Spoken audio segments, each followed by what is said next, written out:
what's going on? Good morning, good evening, whatever time you're watching this. Welcome to the new channel. This is the Jimmy Riggs channel. If you guys didn't know, my name is Jimmy. I'm an automotive cinematographer out of Boise, Idaho.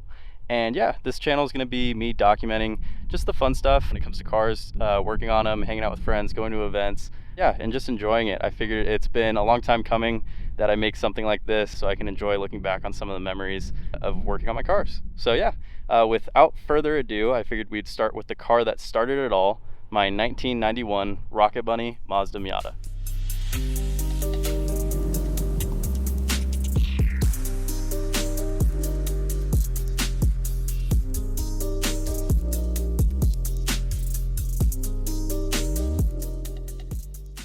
My apologies in advance for the wind noise. It is a little bit windy today. It's actually 4th of July today, so there's a concert going on down the street. You can kind of hear the music. Just to get that out of the way, figured I'd let you know. I'm aware of the noise. But yeah, so jumping right into it, this is my 1991 Mazda Miata, like I said. It's got a Rocket Bunny Pandem kit on it from Japan. It is the authentic kit. I know there are a lot of rep kits out there you can get on eBay. I would not recommend them. They don't fit as well. You have to do a lot more work to get them to fit.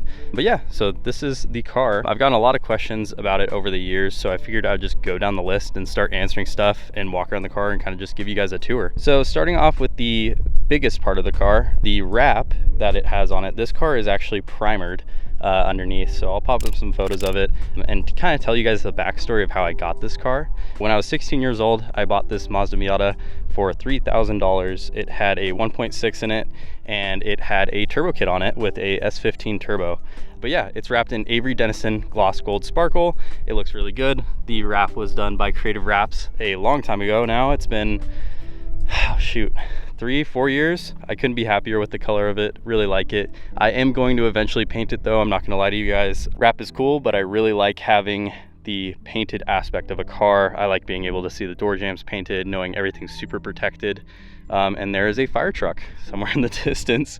But yeah, moving on from that, I'll give you guys a quick overlook of the Rocket Bunny kit. If you didn't know already, the Rocket Bunny kit has, let's see here, 6 pieces. So you've got your wing, or your duck bill as some people like to call it. This thing's really cool.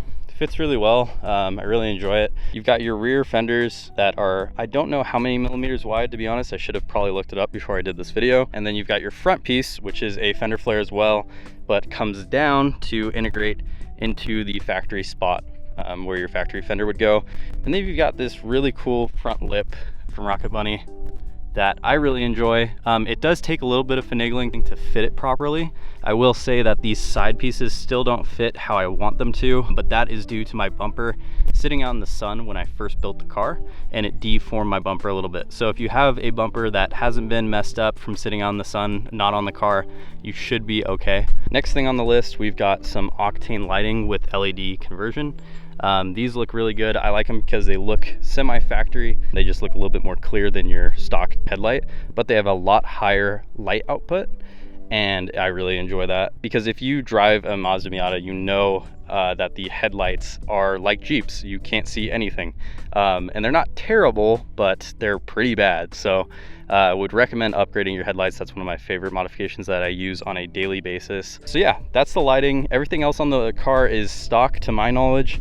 I bought the car with those indicators, with those side markers, and then I bought the car as well with these taillights, which I've gotten questions about these taillights. I don't know if they are modified or not. I think they're stock though, but everybody says that my housings look darker than theirs, so I don't know what that is. I don't know what the previous owner did to make them look like that, if they are different. I've owned 2 Miatas in my life, and I don't think there's any difference between my taillights and the other one. But yeah, moving on to that, I have some eBay side skirts. I can link those down in the description for you guys. They are a little bit floppy once it gets hot out. It's July right now, so we're about to go into the summertime, so it will start to get a little bit hotter, and those will probably start to sag if you don't mount them properly. But I really like them. I think they fit this kit well. I've thought about doing possibly some aero at some point to kind of match that theme, but right now I just have the side skirt extensions, if you want to call them that. Moving on to the next thing, we've got the hardware for the Rocket Bunny kit, which I use Downstar hardware. You don't have to use it. I just really like the way that their dress up bolts look. To be honest with you, I found them a few years ago And when I saw their dress up bolts, I was like, maybe I can make this fit on a Miata. I hadn't seen anybody do it yet, and so I kind of just guessed and threw it on, and it worked. But yeah, really happy with their stuff. They're actually a rubber riv nut, so you just insert the riv nut, tighten it down, and the rubber expands on the back side of the metal. So it works well. You could also just use a typical riv nut gun, which I would also recommend. That's probably a better way to do it because of the fact that those riv nuts, if you do drill them out a little bit too big, can fall into your quarter panel. And the rubber ones you will lose forever, but the metal ones you might be able to grab. But if you follow OMG Miata on Instagram, he does the riv nut gun on his car, and it came out really well. So next up on the list is the exhaust. Now this is gonna be a little bit of a complicated conversation, and I'll try to explain it the best way I can. That exhaust is a 1.6 exhaust, so that is a Monzo exhaust, but I swapped the car to a 1.8. So I know I said at the beginning of this video, I bought the car with a 1.6 with a turbo on it. That motor was not doing well, and I figured I would swap it to a 1.8, get a little bit of a bigger motor, and then do some modifications to it while I had it out of the car. So going back to the exhaust topic, the way that this works is, and I'll try to walk around and show it so you get a better idea of it. So the way that this works is there's a 1.8 in here. There's 1.8 headers on this that go to a 1.6 mid pipe that go to a 1.6 axle back. So essentially what it is a racing beat 1.8 header to a 1.6 exhaust. So it has a very unique sound that not a lot of Miatas have, and the reason for that is it's kind of a mismatched swap, and it just doesn't make a lot of sense. So I haven't seen anybody run this setup. I don't think I'm the first person to do it by any means, but it definitely has a different sound than your typical just 1.6 with a full exhaust or 1.8 with a full exhaust. I'll do a drive-by and a rev of it so you guys can kind of hear it and get an understanding for what I'm talking about. And then one thing I forgot to talk about that's kind of cool is this is a OEM hardtop that I got out of Seattle. It was originally black, and it has the headliner in it, it has the heater on the back, and then it has all 6 mounting points as well. Got really lucky to get that before the Miata tax got hit in the last 2 years. Like I said, I got this quite a few years ago, so when I was doing everything, it was a lot cheaper than it is now. So just giving you guys a heads up, that is how this stuff gets done. It's not that I'm made of money, it's the fact that I kind of built it at the perfect time.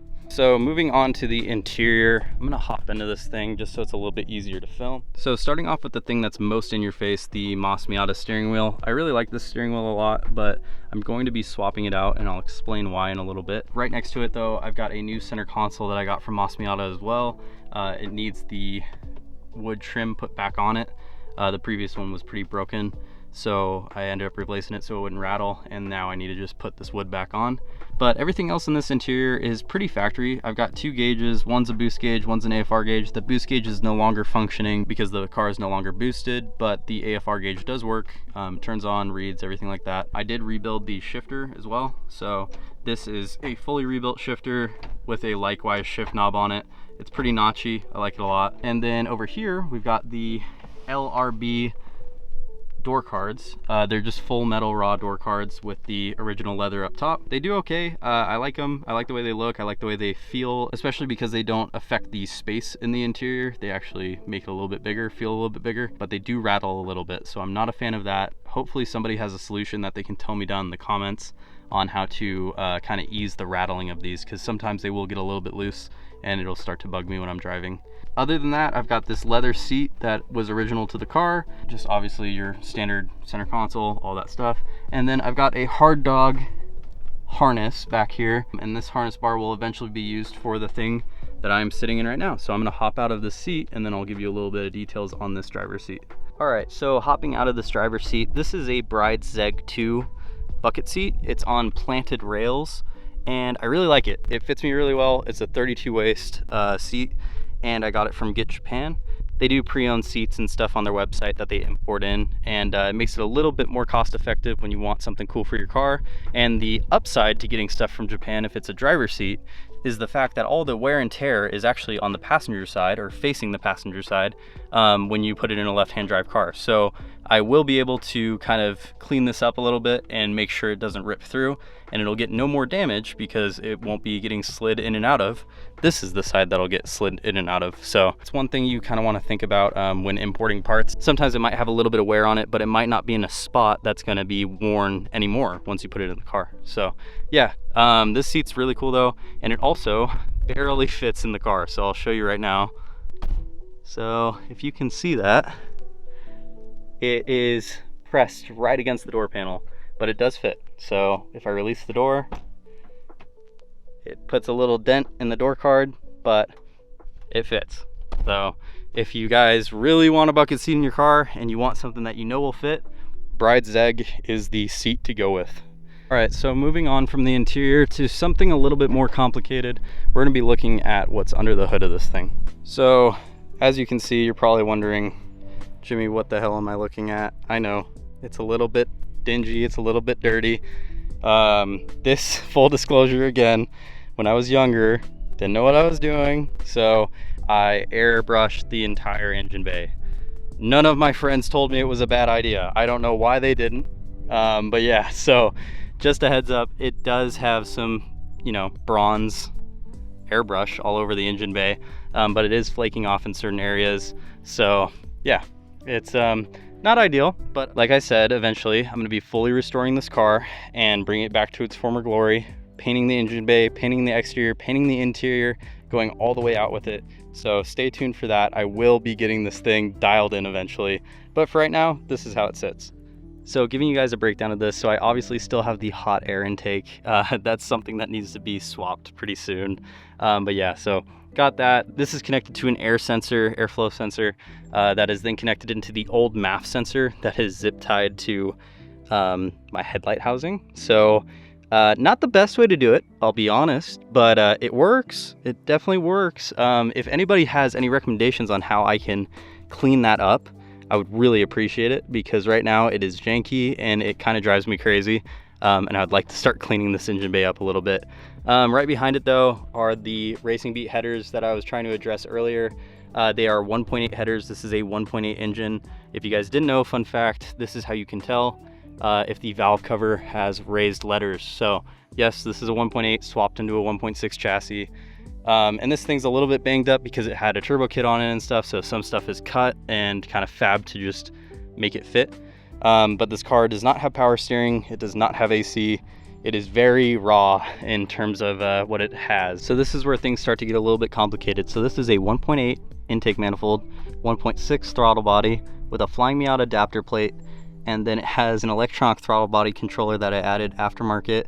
It has RX-8 injectors on it, because I was planning on adding more power when I was younger because I was stupid, and then I realized I didn't have enough money for it. So I tuned the car to have RX-8 injectors. It's running on a Megasport ECU. It's under the carpet, otherwise I would show you. And then it's got this eBay radiator that had none of the mounts to properly mount it, so I had to make my own. And then it's running the stock fan that's pressed up against the 1.8 intake, because the 1.6 fan is not supposed to be like this, but again, it works. It's not the best thing, but it works. I recently did an oil change on the car. The car's running good. Did the spark plugs as well, just regular maintenance, and replaced some belts. But yeah, so that's the raw part of the engine. So yeah, it's not fast, but it is fun. I enjoy it. And maybe down the road, once we get the exterior and the engine bay sorted out, we can focus on adding some power and get this thing dialed in. But now on to the main question that I get all the time. What are my wheel specs?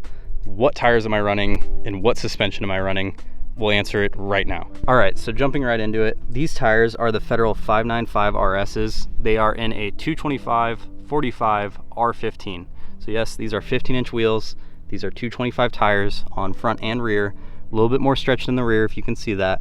But yeah, that's what I decided to go with. They seem to be the easiest tire I could find. I have no complaints with them. The tread life is decent. I wouldn't daily drive with these tires, but if you're going wide body, I don't expect you to daily drive this car anyways. So yeah, just to reiterate, I'm running the same tires front and rear, just so there's no confusion. The only difference is that this is slightly more stretched in the rear and these are slightly less stretched in the front, but overall, like the tires, they're good.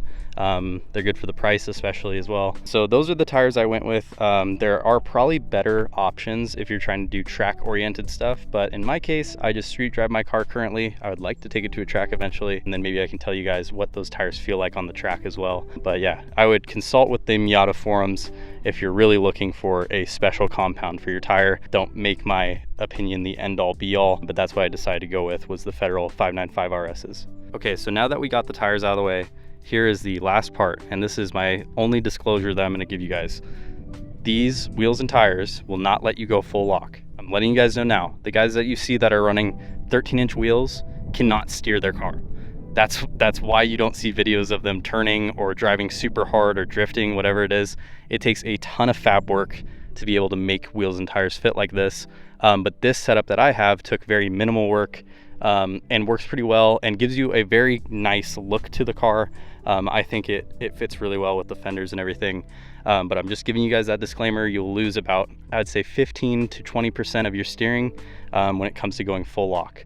So getting right into it, I wrote down the wheel specs on my phone so that I can make sure I could give you guys the proper information. So these are the wheel specs: 15 by 9, negative 31 in the front, 15 by 10, negative 31 in the rear. That's what you need to be able to run the setup that I have. Full disclosure, I'm not trying to gatekeep it. The only reason that I was not telling people on Instagram for the last like 2 years is because of the fact that I didn't want people buying wheels and tires and then coming back and regretting what they did because they couldn't turn as much as they thought they could or something like that. Like I said, it doesn't affect any of the driving, whether it's a hairpin, whatever it is. It really doesn't, you don't feel it. It's only when you do a 3-point turn, but I just didn't want to have anybody be super bummed because for some reason their stuff wasn't fitting. But yeah, so that's what it is. I'm also running a spacer. I can pull the wheels off and show you guys that eventually. That won't be in this video, but I figured I'd tell you guys the wheel specs and then we can go deeper into that. As far as the suspension goes, none of the normal Miata suspension that you run is going to be able to let you be with this tire and wheel setup this low, but also not rub on everything. So what I ended up doing was I'm on Function and Form V2 coilovers, which I love. I think they're a great company. They're a great coilover if you just have a factory Miata as well. But what I did was I took their coilovers and then I put 326 power springs on them. I did 14K in the front, 12K in the rear, and that allows the car to literally not rub at all on bumps. The only thing I get is a slight bit of rubbing in the rear, and that is because my rear quarter is not cut high enough, because when I was doing the wide body process, I didn't realize that I needed to cut it about another inch. So I do have a little bit of extra material underneath those quarter panels that need to be a little bit more shaved. That is it. That is all you need to do, along with a little bit of hammering on the pinch weld on the front that I showed you guys. If you hammer that back a little bit, you'll have a little bit less rubbing in the front, and then you'll rub a little bit on this inner fender right here. Don't know if you guys can see that. Maybe you guys can, but there is a little bit of rubbing right there. So that's the setup. So I hope you guys enjoy. I hope this inspires you guys if you do want to do a build like this. It doesn't have to be perfect. You know, there's always going to be stuff that it's a little bit janky that you're gonna have to fix down the road. One of the recent things I did was new brake lines for the whole car, because those were starting to get old and weathered out. I hope that shows you a little bit more about my car. I hope you guys get a little bit inspired by it. Like I said, it's not perfect, but hopefully that'll help you. That information will help you guys if you want to run a setup like mine. And if you have any more questions, comment them down below. I'll be happy to answer them in another video. And thank you guys for watching. I'm gonna put a exhaust clip at the end of this video so you guys can hear what I'm talking about with the exhaust, and then I'll do a little pass by on a tripod. But yeah, stay tuned for the next videos here at Jimmy Riggs.